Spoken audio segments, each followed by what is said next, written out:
Yo, stay wavy TV, ride the vibe with me, splash through your screen, drip clean like the sea, high tide energy, never on mute.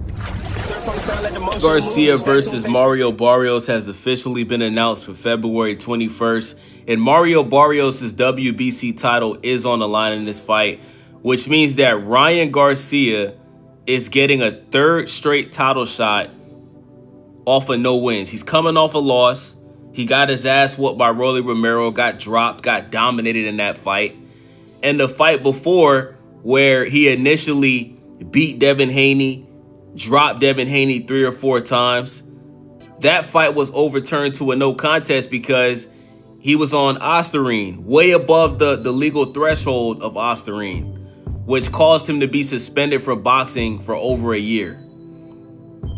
Now, it's obvious that Ryan Garcia is getting his title shot because Ryan Garcia is one of the few young boxers that actually has a real fan base, right? Like, Ryan Garcia sells pay-per-views. He has millions of followers all across social media.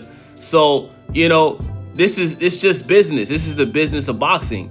But it's not fair to the fighters that are already proven at 147. Ryan Garcia has no wins at 147. You know what I'm saying? Like, Rolly Romero made you cry after he beat you, gang.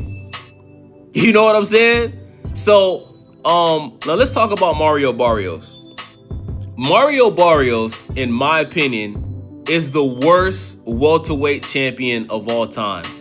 He's coming off of 2 straight draws.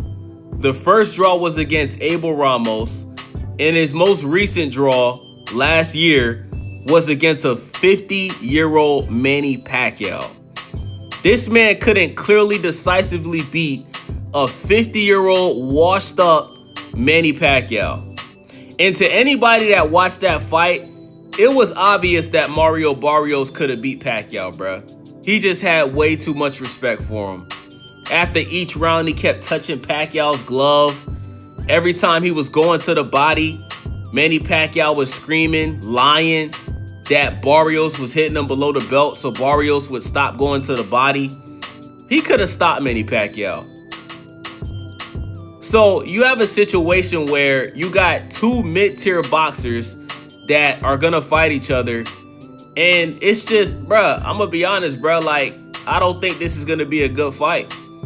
Now, if I was to pick a winner, I would have to say Mario Barrios is going to win this fight, because Ryan Garcia, if he's not coming into the fight overweight, if he's not coming into the fight on that OPAC, that Ostarine, you know what I'm saying?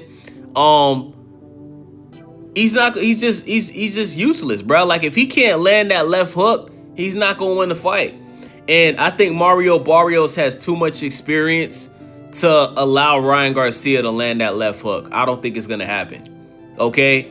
Mario Barrios did a better job against Gervonta Tank Davis than Ryan Garcia did against Gervonta Tank Davis. Mario Barrios lasted more rounds, and he was beating Gervonta Tank Davis before he was knocked out by Gervonta Tank Davis. It was so bad that Floyd Mayweather had to tell Tank that he was losing on the scorecards.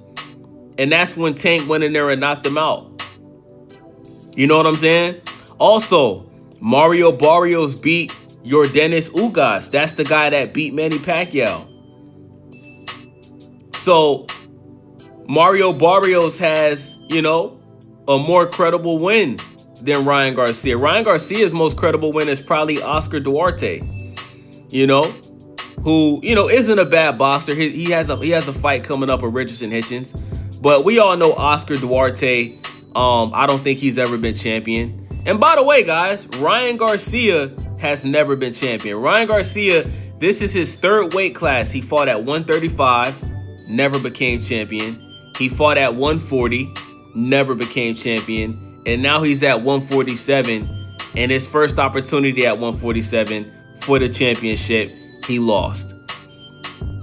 So this just goes to show how corrupt the sport of boxing is. This is why boxing is a dying sport, because we continuously get fights that we don't ask for.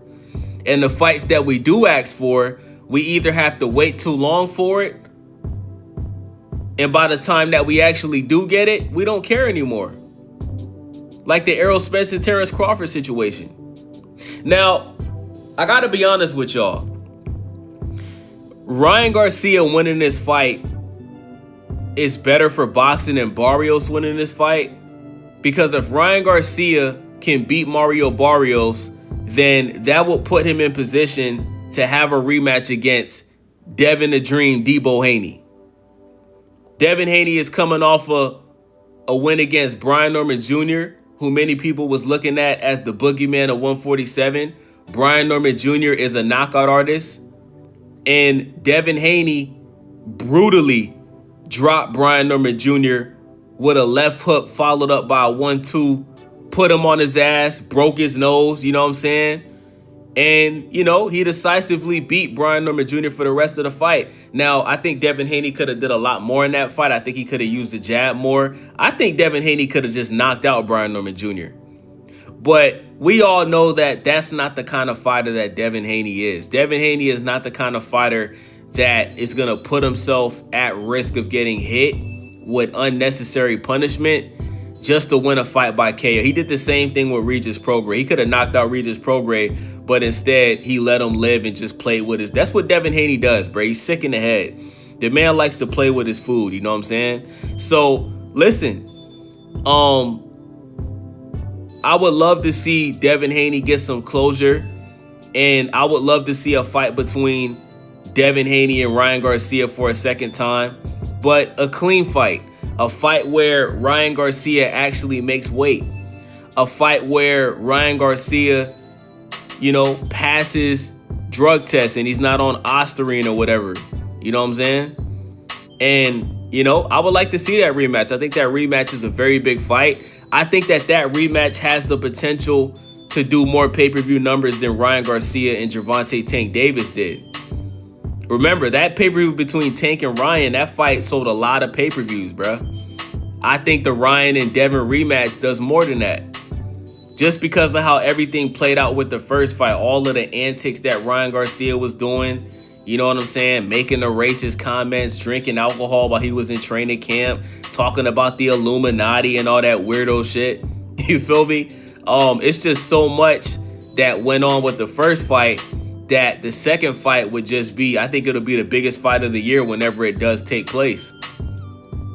So let's see what happens. But I'm just not excited for this fight. You know what I'm saying? I'm not gonna watch it. I don't care, you know, about watching Ryan versus Mario Barrios. But I am interested in Ryan and Devin Haney part 2. I do want to see that. You know what I'm saying? But if I was to make a prediction, man, like I already said, man, I think Mario Barrios is going to win this fight by unanimous decision. Listen, bro, all Mario Barrios has to do is just train to avoid that left hook. That's all he got to do. You know what I'm saying? By the way, guys, Mario Barrios' trainer for this fight is Ryan Garcia's former trainer that trained him for his fight against Gervonta Tank Davis. So that could be a good thing for Barrios. The trainer could tell Barrios, you know, this is what you do to defend yourself against Ryan Garcia.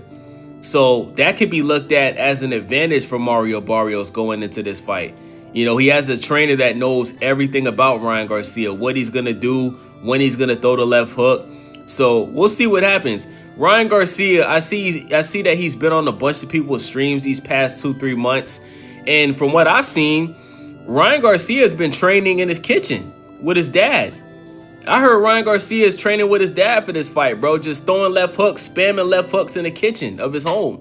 So, you know, it don't look like Ryan Garcia is taking this fight serious at all. He does look like he's in great shape, though. But that just makes me think that Ryan Garcia is back on Ostarine, bro. Because look at how skinny Ryan Garcia was when he fought Rolly Romero.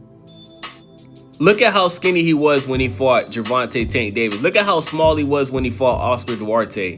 Look at how big he was when he fought Devin Haney. You see what I'm saying? If he can't come into a fight with some type of advantage, he can't win, bro. He can't beat you know, a lot of mid-tier guys, and he damn sure can't beat the guys that are proven to be elite. He just can't do it. So don't be surprised if Ryan Garcia pops dirty either before or after this fight happens. Don't be surprised.